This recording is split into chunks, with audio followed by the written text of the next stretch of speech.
And good morning, everyone, or good afternoon, or good evening, depending upon where you are on this rotating globe. We have some very sad news to open with tonight. A really amazing gentleman, father, husband, entrepreneur, and basketball superstar, Kobe Bryant, died this morning with his 13-year-old daughter, Gianna.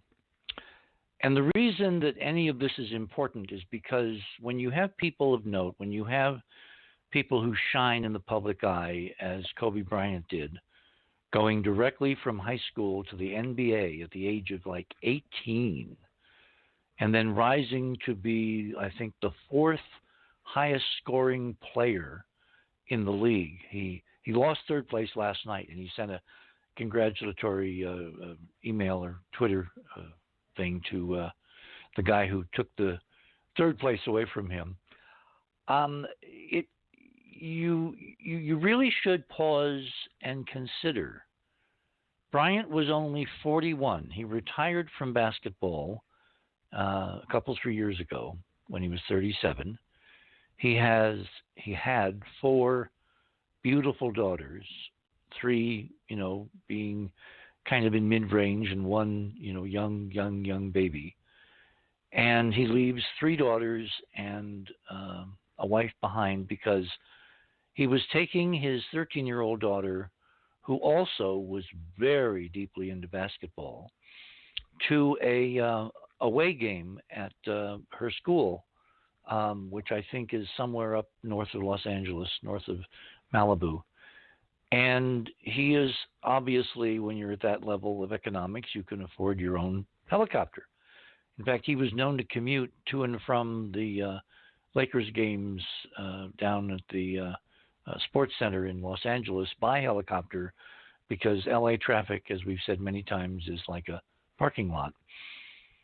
The reason this is important is because a lot of athletes, when their careers are physically over, when they can no longer perform the superhuman things that make them superstars, a lot of them just kind of fade away, or they're taken advantage of, or the vicissitudes of life catch up to them because they haven't planned ahead.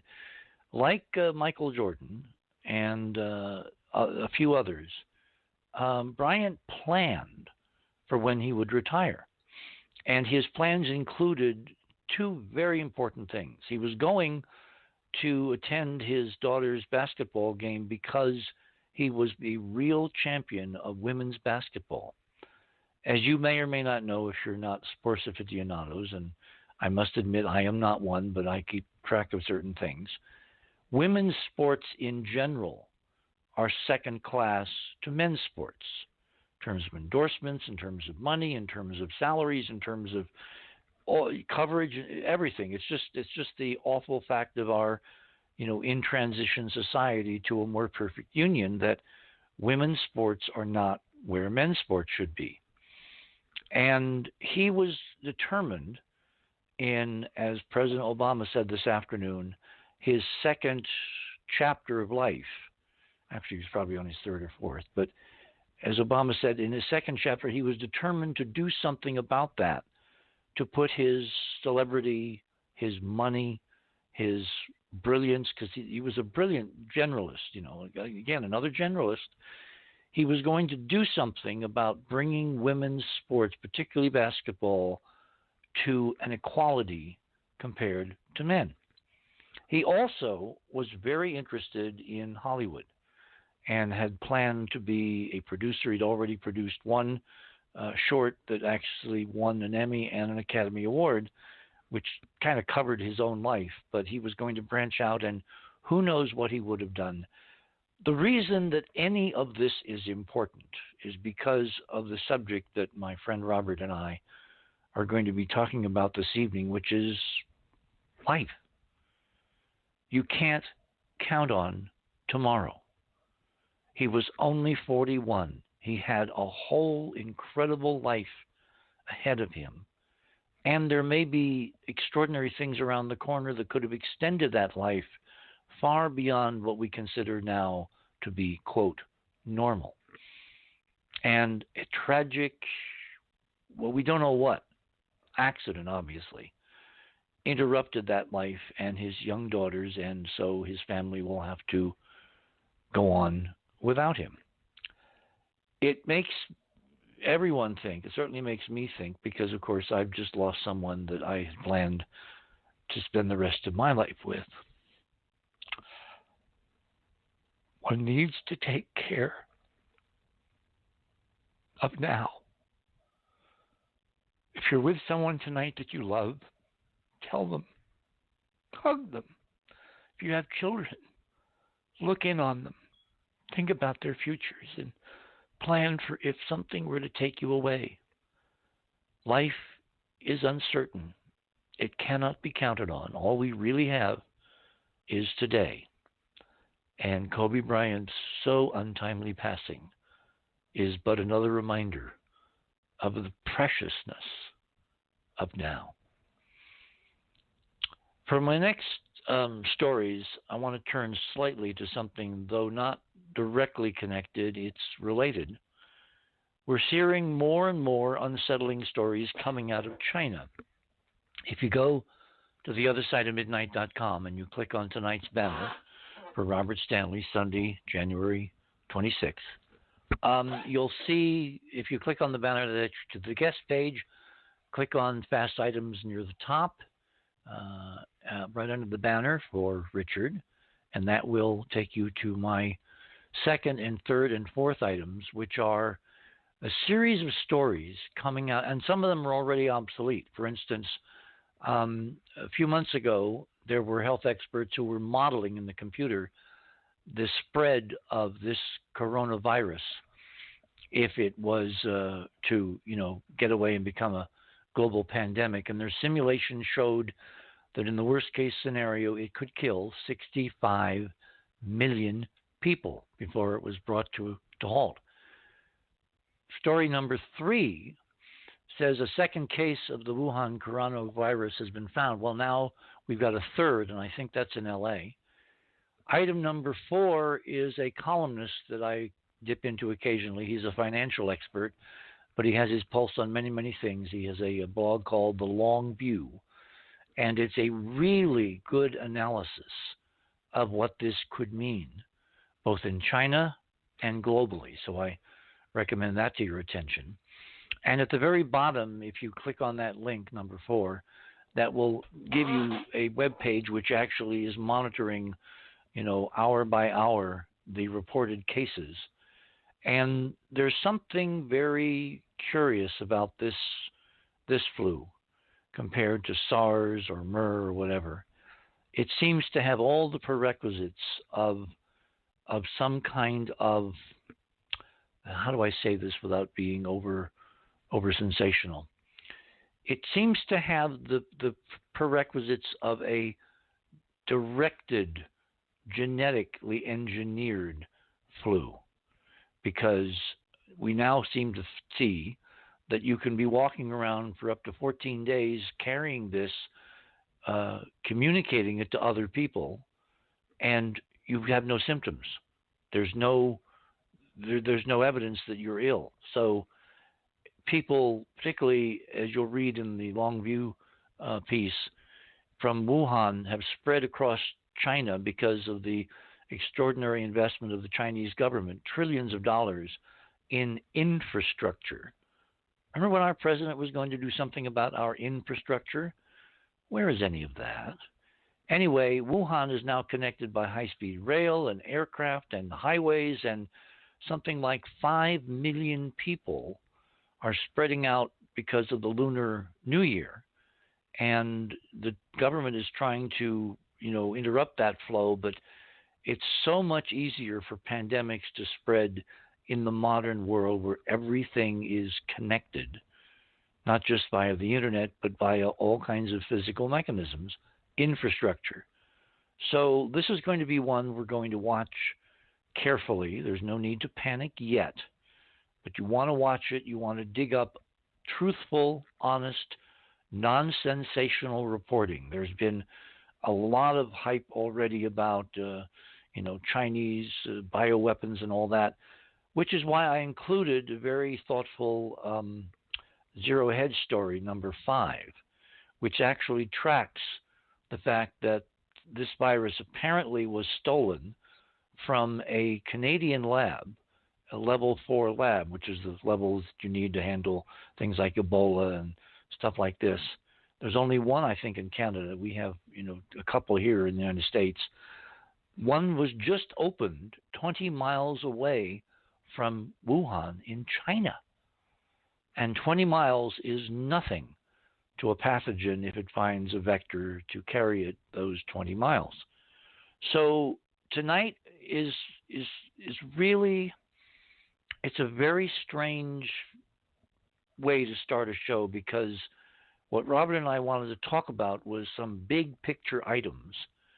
But these two events, Kobe Bryant's tragic death and this spreading coronavirus potential epidemic, even the Chinese a couple of weeks ago in their news coverage called it an epidemic. It shows us how fleeting and how short and transient life on this planet can be. And if you're not living in one of the more developed parts of the planet, if you're living in the third world, which the Longview discusses toward the end of the piece, this could be devastating to people living just above the sustenance level, who have no medical, infrastructure, who have no early warning systems, who are basically living day to day within earshot and eyeshot of not living here at all. On that very sober note, let me introduce my friend and kind of open up what we're going to talk about this evening. Robert Stanley is the author of 2 groundbreaking books, Close Encounters on Capitol Hill and Covert Encounters in Washington, D.C. During his pursuit of modern and ancient mysteries, Robert has traveled to some 58 countries in 57 years. His quest for unique ideas and information has led him to research and write about many controversial topics. His ongoing investigations have been featured on television, radio, print, and of course across the internet. Formerly a corporate journalist for Honda Research and Development, currently he is host of the Unicus Radio Hour. He has served as a correspondent for American Morning News and America's Radio News Network. Robert is currently employed as a corporate editor for an international social compliance service. Born in 1959, Robert is a native of Los Angeles, California. He grew up in Malibu and in 2008 moved to the southern New England with his wife, son, and dog Charlie. Charlie, unfortunately, is no longer with us. In 2015, he relocated his family to Asia. In 2019, he relocated his family back to Southern California, leaving Hong Kong the day the protests began on March 31st. Robert enjoys surfing, hiking, motorcycles, tennis, photography, composing music, and wondering about the meaning of life. Robert, welcome back to the other side. Well, thanks, Richard. I wish we could be meeting under happier circumstances. Well, what's really weirdly synchronistic is I have wanted for some time to talk to you about what's going on in Hong Kong, right? Which now, of course, since the British transferred governmental authority back, 20 years ago? 1997. Yeah. And then this story has blown up, and since you're the only person I know who has lived under a Chinese governmental bureaucracy, the thing I wanted to ask you, which is going to be very informative for all the listeners everywhere in the world, is how is the Chinese government going to handle what appears to be a really burgeoning crisis? Because as the writer of the Longview says, you don't begin constructing massive hospitals to contain thousands of people and quarantine an entire modern city unless the situation is much worse than we are being told. Yeah, what's really strange is that they're planning on building that hospital in record time, like 10 days or something. Well, I'm encouraged by that because it means the technology exists to do that in modular form. Right. That's stunning because I have not seen that in any parts of the world up until this crisis forced someone to reveal that you can build a modern hospital in 10 days. That's stunningly positive and important for a whole bunch of other crises that need to be addressed. Yeah, like homelessness. Yeah, yeah. exactly. So, yeah, there's a lot of things that we can do. And, gosh, I feel so terrible today. It's been an emotional roller coaster. But I got to say, if you recall, I called you out of the blue last year. And I don't think you know why I called you, other than to say, are you okay? I mean, that was obvious. That seemed obvious on the face of it. I didn't want to tell you what had happened earlier. I was living in Palm Springs at the time with my wife and son in a retirement community, and got to know some of the guys there playing tennis. And one of these guys, an engineer, actually worked in aerospace. And he and I got to be pretty good friends. And he was talking to me earlier in the day before I called you, and he said that his wife had passed away recently.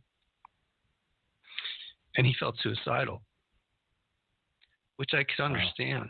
And he was pretty upset on top of it, mainly because he said he had there was some unfinished things.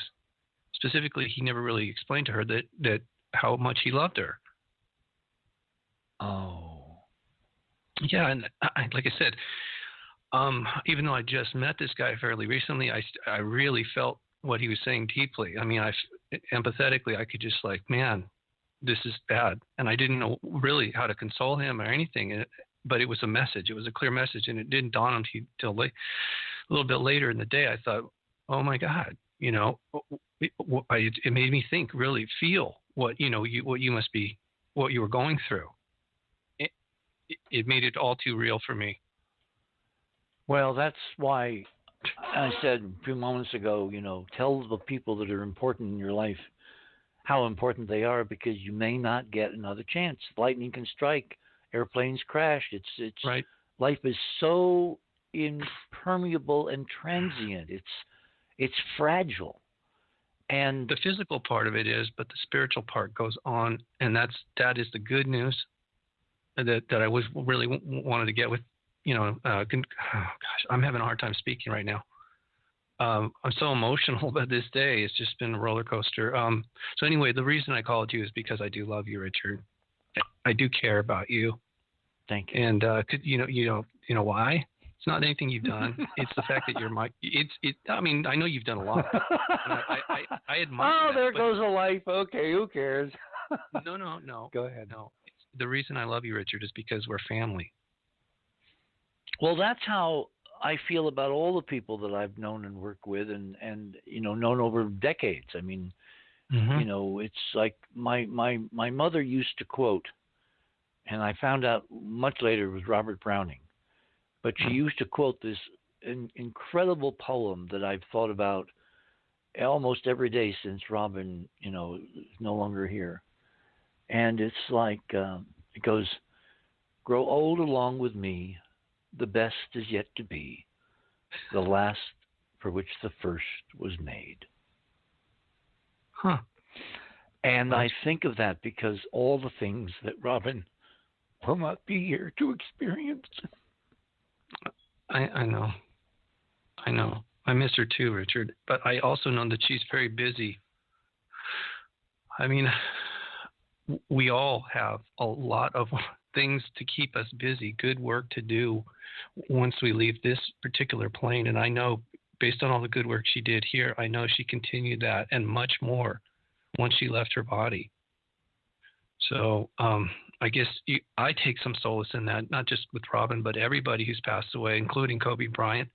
I'm a second-generation Lakers fan. My dad took me to the games when I was a little boy, and I took my son to the games. And back when Kobe was in his prime. So it's a terrible loss, when somebody like that goes. But again, I do know there is life, or the afterlife. Is probably not the best terminology, but that's the way most people call it. I think, given that we're both writers, I think part of the problem is the language. Yeah. That old Mark Twain quote, the difference between the lightning and the lightning bug is, the right word. It's afterlife makes it sound like it's all downhill from there. And, it's uphill. and really, I mean, there needs to be a recontextualization. Yeah. As more and more evidence. I mean, I was telling everybody last night, I have lots of evidence that Robin is somewhere out there. I heard your conversation with Jim about that. Yeah, I was very touched by that. And there seems to have been, I think she's lost my phone number because nothing's happened in the last several weeks, and it's like the one weird thing that happened. I said yesterday that something had disappeared. Oh, I've been looking for it. It's still gone. And there's no way it could have. And what's ironic is it was a SIM card for a track phone that someone has bought for me in case we lose total power, because I don't have a cell phone. I never wanted a cell phone. When I was away, I wanted to really be away and incommunicado. And, you have to learn not to be, prisoner of the technology, but you control the technology. And when Robin and I would go on trips, I mean, of course, she had her cell phone because of Michael, but we didn't let people know where we were going to be, and we had to maintain certain contact with networks, that kind of thing. But I really, when we would go on these trips, I would be in a different space and not wanting to do the same thing that I do at home, which is answer the phone, look at Skype, return email, the usual stuff. It's like she's lost the phone number, and I'm missing these little indications. I mean, one of the things that this does for you, it makes you realize how so-called primitive societies would look at their surroundings and wonder if this or that was evidence that someone they cared about who was no longer in the family, in the group, present, was somehow trying to communicate. Mm-hmm. It's almost archetypal. I came down to the studio the other afternoon, and I looked out I have these beautiful windows that look out on the Sandias, which I almost think of, as Robin and my mountain, because we did the Accutron experiments for the eclipses up there.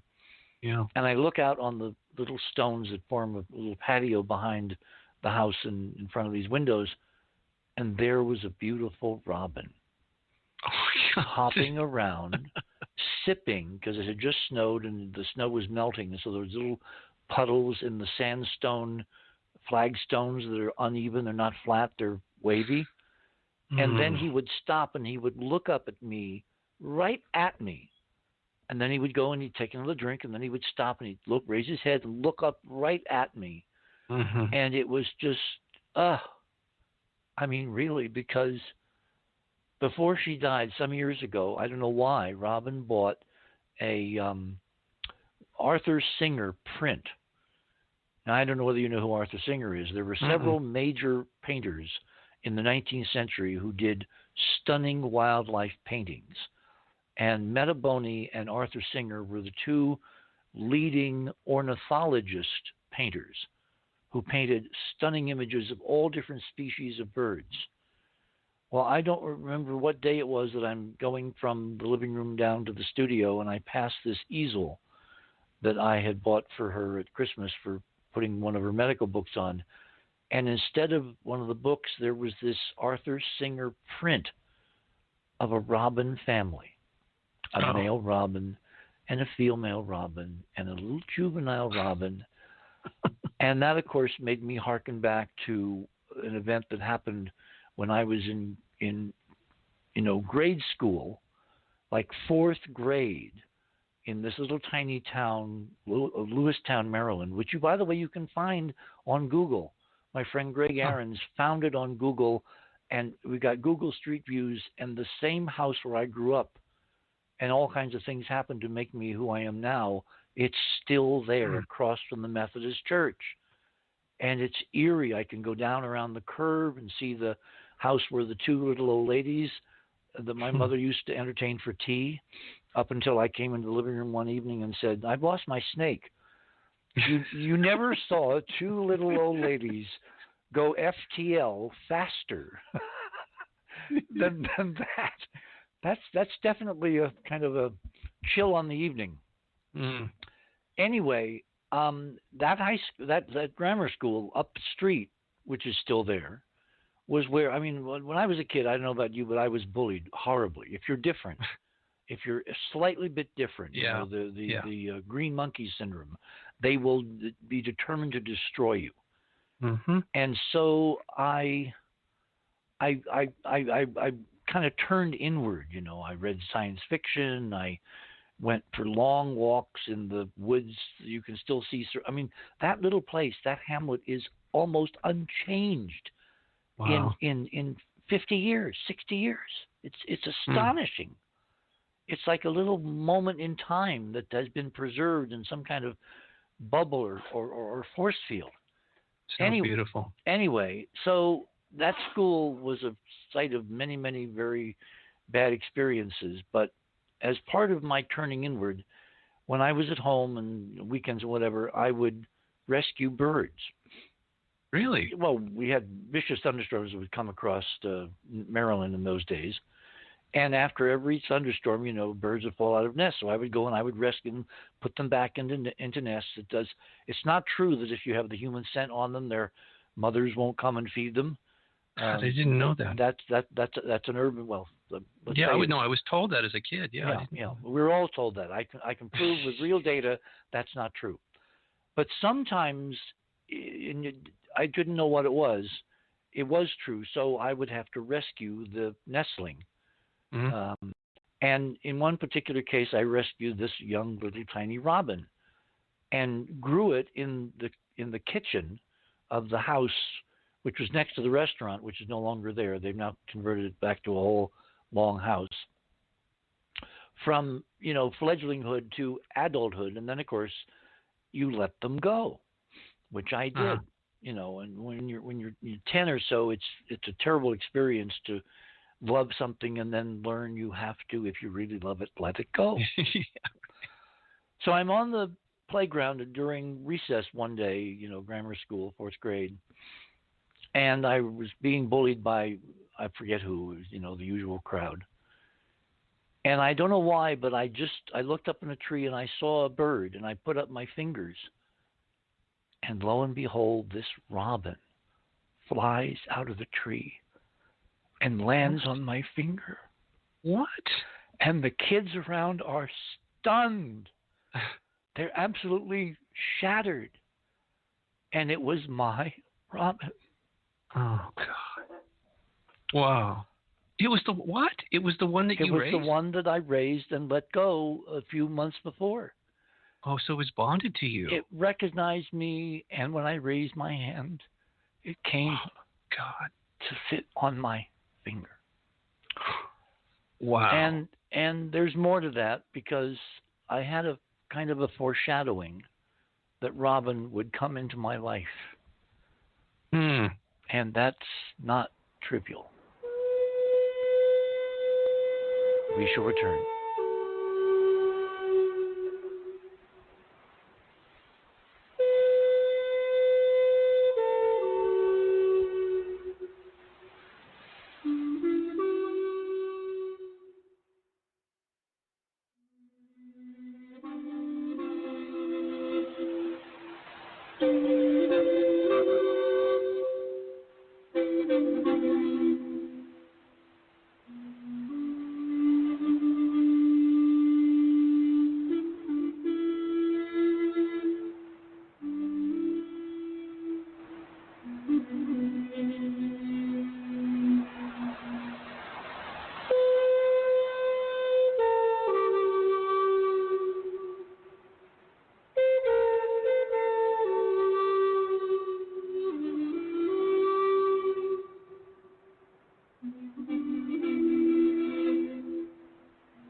theothersideofmidnight.com. Talk radio with pictures on demand. Liberate your hyperdimensional time scale and non-linearly access over 400 hours of conversation at the cutting edge of science and thought. Join Club 19.5 to get access to exclusive content that fits your interests and time schedule. Filter episodes by guest or subject. Membership costs $9.95 a month, 33 cents a day. Talk radio with pictures on demand. theothersideofmidnight.com.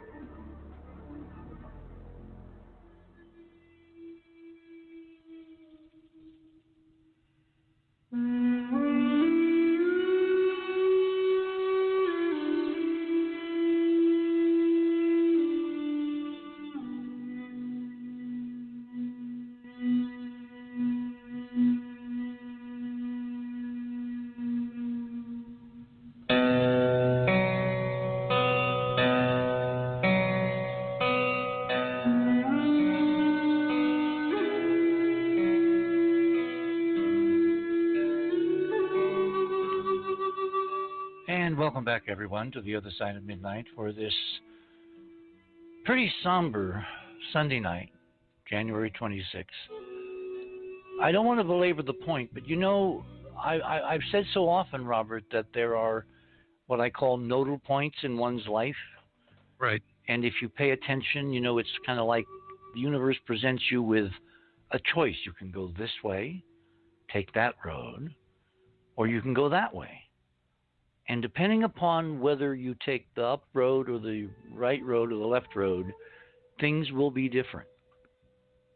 Just to complete this circle, you know, I'm not a superstitious person. I'm not someone who believes in woo-woo and airy-fairy. I like real empirical evidence. Yes. And I've got it. You know, I know Robin's out there because she keeps sending me stuff, and now it looks like she took something away to maybe catch my attention. Right. Because the thing was, this SIM card is about communication, and so maybe she's referencing you know, that kind of thing. Mm-hmm. But after that childhood incident, you know, I went, you know, I always was interested in ornithology, but I kind of went from birds to things higher in the sky, you know. Right. Astrophysics, cosmology, astronomy, you know, the things way out there that are incredibly interesting and mysterious. But I've always kind of maintained this thing for birds. And then, of course, when I got into the ancient history cycles and the Egyptians and, you know, the animal, you know, symbolism, Horus, falcons, that kind of thing we talked about last night, it was kind of rekindled. And, of course, living in the country, you know, we used to be surrounded by lots of birds. I have not seen as many birds. Robin would put up this hummingbird feeder that sits out on the porch, and of course they're down across the Gulf of Mexico, but they'll be coming back. And the return season for robins, which are also a migratory bird, is in January. And it was 21 this January that Robin and I came together. And we'd met briefly at a conference in Las Vegas. I was presenting on radar rings. And it's so funny because we actually wound up having dinner with some other speakers that night. And she turned to me, she says, you know, your presentation was terrible. It was so disappointing. I thought you'd have solved it. That was how we met. That was the first words out of her mouth. So she goes back to Miami, and then I get an email. She and Michael were out for a walk one evening, and she sent me an email. You know, what's that twinkling bright thing, that star in the sky? And, of course, I knew instantly it had to be Sirius. And so I sent her this email. And then when the whole Miami Circle thing came to light, I decided I would go to Miami for a couple of reasons. One, to solve that, and the other is this redhead, this churlish redhead who had the effrontery to tell me that my presentation sucked because I didn't have the answer. But then reached out and asked me about a star. And a couple days before I was going to leave to get on the airplane, I looked out my window one afternoon, and there was a bare tree. It was not the same house. It was a totally different house, of course. And I looked out, and this tree was covered with robins. There Wow. must have been hundreds, 200-300 robins Wow. fluttering and swirling around and lighting back. And I mean, it was literally a living tree of robins. Well, now I look back and I look at these nodal points. Mm. Anyway. Yeah, Richard, you're very blessed to have had these experiences and such good friends and, our family. I mean, obviously you and Rob are family. I felt that about her whenever we had conversations and communications. I always appreciated her friendship and the love that she was expressing. And still, I know she still is a very loving soul. It's just I think it's difficult, especially the higher you go, the more activities that you're directly involved in. It's difficult to communicate with us here, because I do feel like we have a lot of limitations on us here. Well, I've said, and the more I look into this, particularly now since Robin isn't here, and I've obviously been very interested in what's after. I think this situation, this life experience, this transitional, three-dimensional, brief time we have in this dimension, I think it's not representative. I think it's broken. I think when the physics was broken 66 million years ago, that everything that has prescinded from that, we are living in a broken physics. And no one has fixed it. And I've been asking myself for a decade or two, given the technical capabilities I know are out there that we're going to talk about later in the show vis-a-vis the U.S. Navy. Yeah. My question is, why, of all the cycles of civilization that have come and gone in this solar system in 66 million years, why has nobody fixed that which was broken? That's a good question. And I do not have the answer yet. If somebody out there has an answer, by all means, call us tonight on Blog Talk. But I don't have the answer, and don't tell me because we're supposed to be living this existence, okay, the way it is, with billions of people living literally at death's door. No, that is not life. That's not experience. That is hell on earth. Yeah. So how did it get to be so bad? And why do there have to be light after light after light that comes briefly to try to make it better, only to be whisked away before their mission?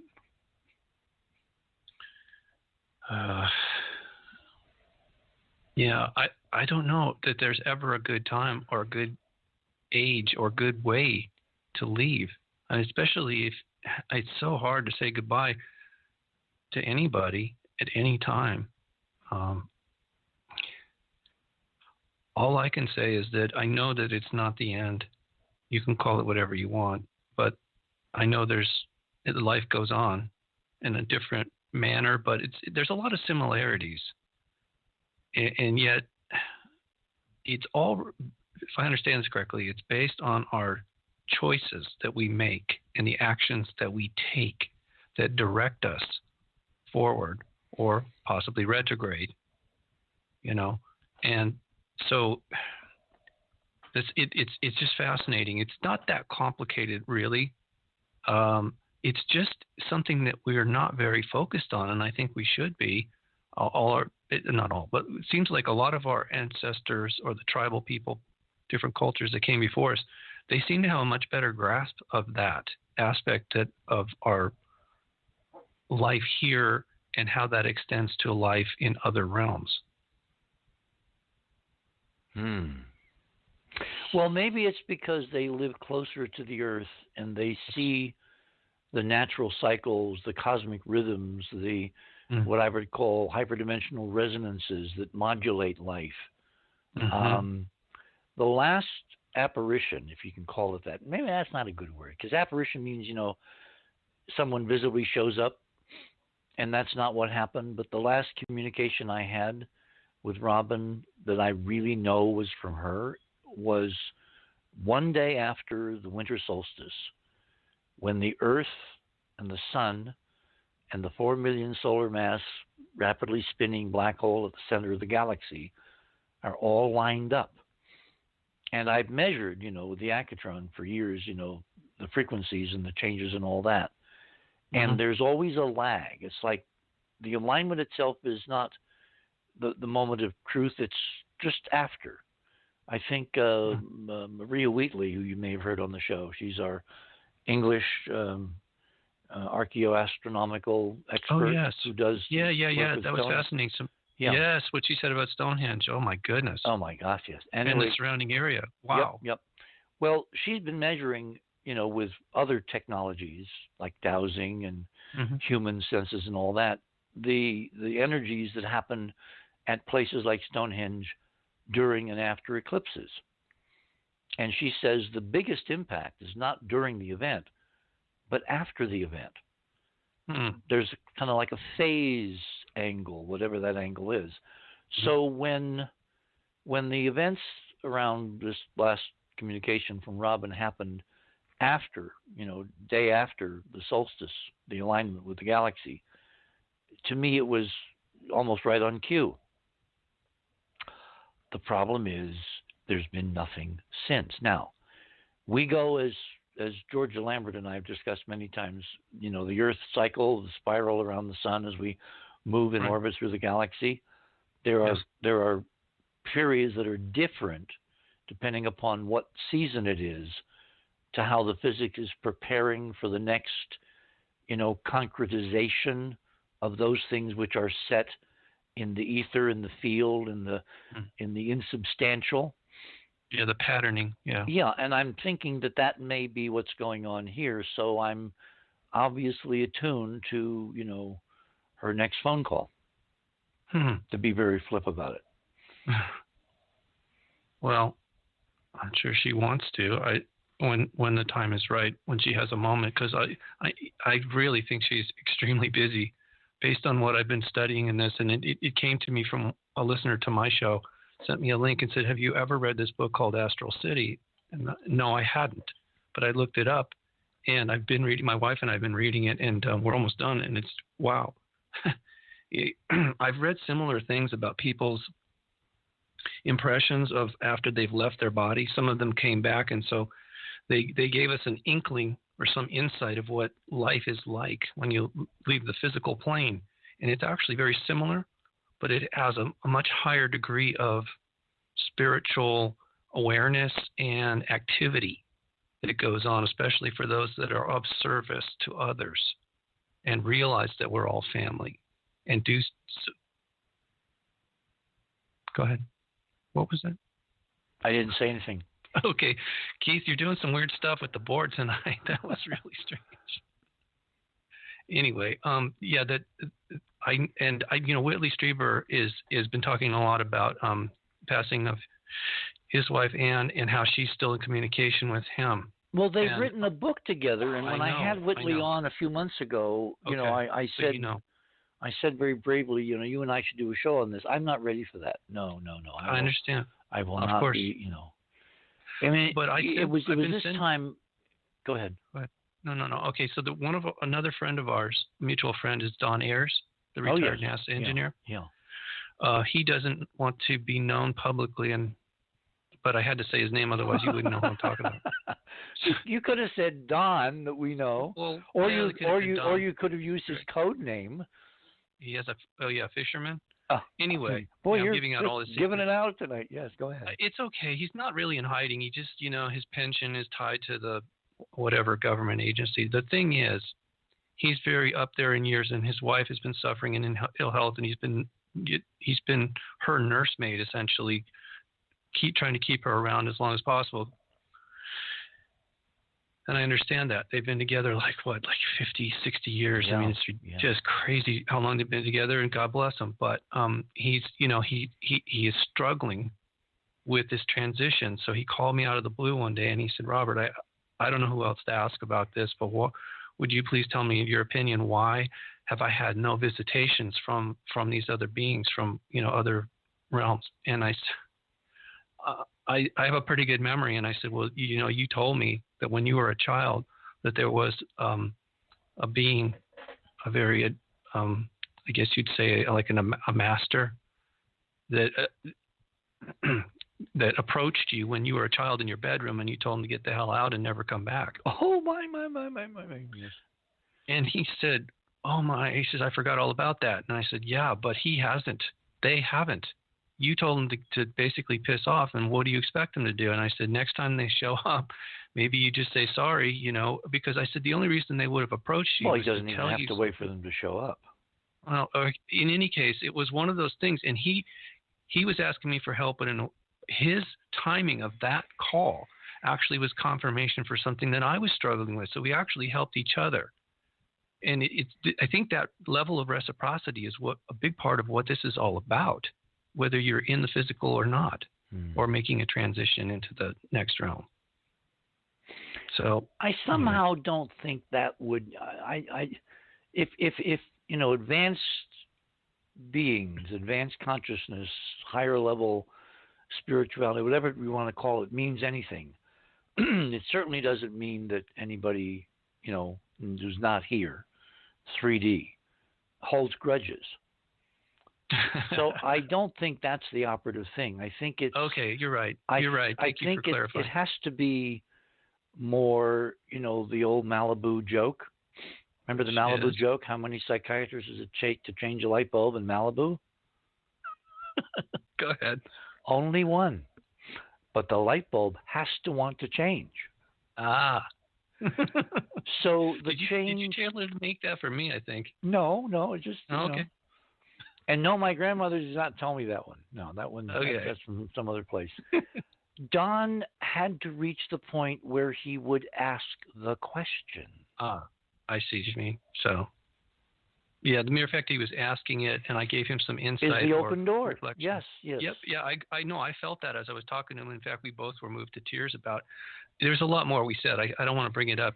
Like I said, he's a very private guy, but just giving you some illustration of there's a lot going on behind the scenes that you never see or hear on the news or in the internet. Some people call it the quickening. Arden Whitley called it that, but I don't know. Some people call it ascension. Yeah, call it whatever you want.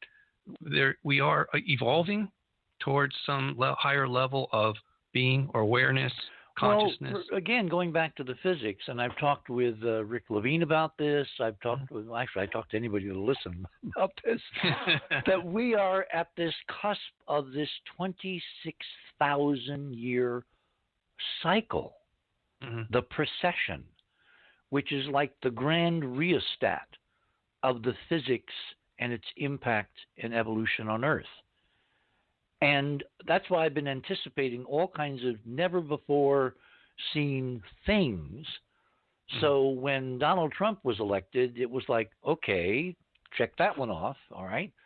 And the whole evolution of his political, domination of people's consciousness is totally on schedule.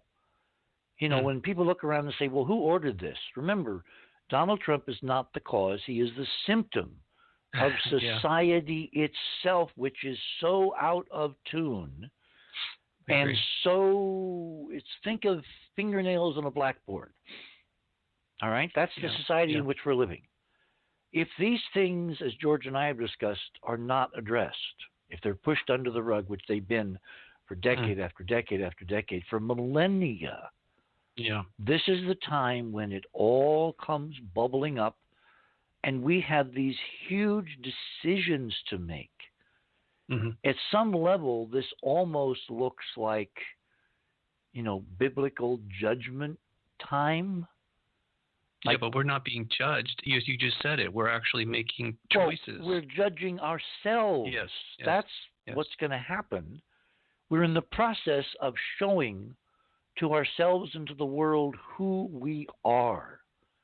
Are we going to choose truth over lies, honesty over deception, humanity over inhuman? In other words, all of these boxes have been checked, and we're now poised on the brink of the choices of our lives and of thousands of generations of lives before us, because the physics is coming to a climax once again. Wow. Well, I wrote it this way on my website. It's time to choose between utopia or dystopia, liberty or tyranny, resonance or dissonance. Yep. Yeah. There's a beautiful movie. I don't know whether you've seen it, called Things to Come, with Raymond Massey. No. You've never seen it? No, I'll have to check that out. Oh, yes. It's out there. They actually ran it on TMC the other night, and I taped it so I could see it, at my schedule. I saw it. The first time I ever saw it was when I was this kid who'd somehow snagged this job at the museum in Springfield. And I talked my director into paying for me to go to Washington, D.C., to the naval facility there, the Navy Yards, to look for footage for a television special I was creating with a local NBC affiliate up on a place called Proven Mountain, west of Springfield, Massachusetts. I was, what, 17, 18, somewhere around there. And, at that time, 17, 18-year-olds didn't go bombing around the country with airplane tickets on their own representing cities and museums. Yeah. So I did, and I'm in this beautiful hotel in downtown Washington. I've got my first meeting scheduled for like 10 o'clock. I get up like at 7, so I'm going to be really ready, right? And I turn on the TV. There's TV in hotel rooms, Who would know? And there's this movie running. And I got to tell you, I literally I had to take a cab to dash across town to make that first meeting because the movie was riveting. It was from the 1930s, 35, I think, starring Raymond Massey, who was a very, remember he played Lincoln and all these wonderful parts. And it was called Things to Come. And Things to Come. Things to Come. And it was a future forecast of life from World War II into the distant future, the 21st century. Really? And I'm not going to give it away, but there's a certain set of lines at the very end of the film which so encapsulate the choices and decisions we, humanity, face tonight. Not just us here in the United States, but all over the planet. There are huge decisions to be made, choices to be made by us. And there's this resonance in the field. Remember, I've said many times, you look around, the good are getting better and the bad are getting worse. Yes. That bilocation, which I can trace to, frequency splitting, if you want to get really, physics about it. It's all about choice. It's about good and evil. It's about who are we going to choose to be? Are we going to be fearful, or are we going to be courageous? I mean, the U.S. Senate has a stunning set of choices about courage and fear right now, as never before in American history, because literally the fate of the republic is at stake. Nothing less, nothing more. And to be living through that history and being able to watch it in real time, regardless of your transient political position, that's what I want people to focus on. This is not a trivial time to be alive. It's a time when everything has meaning or nothing has meaning. Yes, I agree. Well said. I'm just glad I'm not in Washington, D.C. right now, because I'd probably get arrested. Because I don't know how to keep my mouth shut. Well, see, that's a choice. I know. I mean, this show has been attacked in every conceivable fashion to get us off the air. There are amazing things going on behind the scenes. Someone succeeded with Robin's death because of certain things that have been set up in stealing Enterprise. The Enterprise mission is gone. People have been asking me. It got stolen, and the hijackers, the thieves, the pirates who stole it, wanted to sell it back to us for $1,950. God. Well, that doesn't make any sense. It makes perfect sense. It's I mean, called that's not much. it's called Turning the Knife. 195, 19.5. Okay. No, Mr. Stanley. sorry. Yeah, Yes. I'm slow, Richard. Anyway, we all said okay, no. Thank you for clarifying. Yeah, that makes perfect sense now when you put it that way. Of course. It's up yours. Uh-huh, So what we've done is we've transmogrified it into the Enterprise Missions website. All you do is add an S. Mm-hmm. Because the mission, the original Enterprise mission that I created back in 96, it's now evolved to more than one mission. Okay, that makes sense. So it's kind of like the universe was saying, come on, Hoagland, get with the program. This is time for the next big thing. Yeah. So it's enterprisemissions.com. Wow. Yeah, my website at unicusmagazine.com has been not black. Okay, it's not shadow banned. It's been blacklisted for since 2000 anyway, a number of years now because of what do they call it? COINTELPRO type of activities behind the scenes. That there's operatives that created subdomain names that tainted me in a sense that when the bots go out and they say, Unicus Magazine, it is associated with these subdomain names that say click fraud. What was the other one? Pornography. Just a host of things that'll get you blocked. So my website is actually blocked in some countries or limited access just because of the dirty tricks that these guys pull behind the scenes. Instead of just taking me off entirely, it was more surreptitious than that. So, but we prevail. Somehow we persist with the program. Well, as you know, if you looked at the latest, in fact, you sent me the ratings. I was very appreciative. You sent me the TalkStream live ratings, both for the mainstream programs like Rush and whatever, as well as this subset they've created called paranormal. I hate that term. I know. Why can't we do something about it?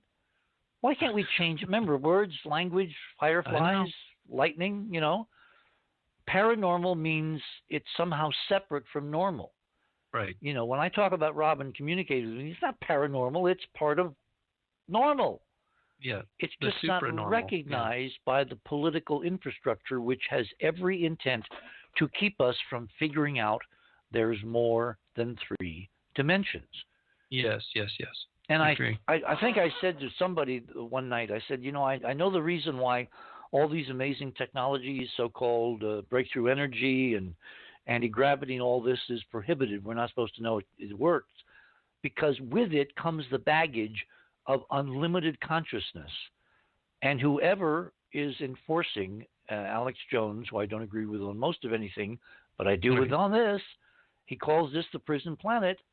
That's the way we're kept in prison, by not letting us understand this physics and the reality of other dimensions and other existence. Yeah, levels of existence. Yeah, that's part of our divine birthright. I agree. Yep. Okay, let's hold it there. We're at the top of the hour. My guest this morning is Robert Stanley. As you can tell, Robert and I are old friends and colleagues, and we've done all kinds of interesting explorations. We're going to continue this. Here on the other side of midnight, my name is Richard C. Hoagland. We're into a night of deep philosophical musings and speculations. Thanks for listening to this exciting first hour. Now, the second and third hour of the show is available to Club 19.5 members only. Please support the show by subscribing to Club 19.5 and join our very interesting community. To do that, please visit the website, theothersideofmidnight.com, and click on the Join Club 19.5 link in the left-hand column. As a Club 19.5 member, you'll gain access to the rest of this show and all previous 350-plus shows that we have done. Now, recent Club 19.5 member archive recordings have the commercials removed, and the sound quality has been enhanced. You'll also receive a dedicated private podcast feed that contains these enhanced show recordings. And you'll be able to download the MP3 files directly from the archive if you prefer. As a Club 19.5 member, you'll also be the first to preview our new videos and reports. We'll be adding exclusive new features to Club 19.5 as we go forward, and boy, have we got some amazing things to tell you about in the coming weeks. So please support the show and don't miss all the exciting new things we have planned. I want to thank all our Club 19.5 members because without your guys' support, this show would not be on the air. Please help us continue growing the show by subscribing to Club 19.5 today. And when I say we really need you, we really need you. Over and out.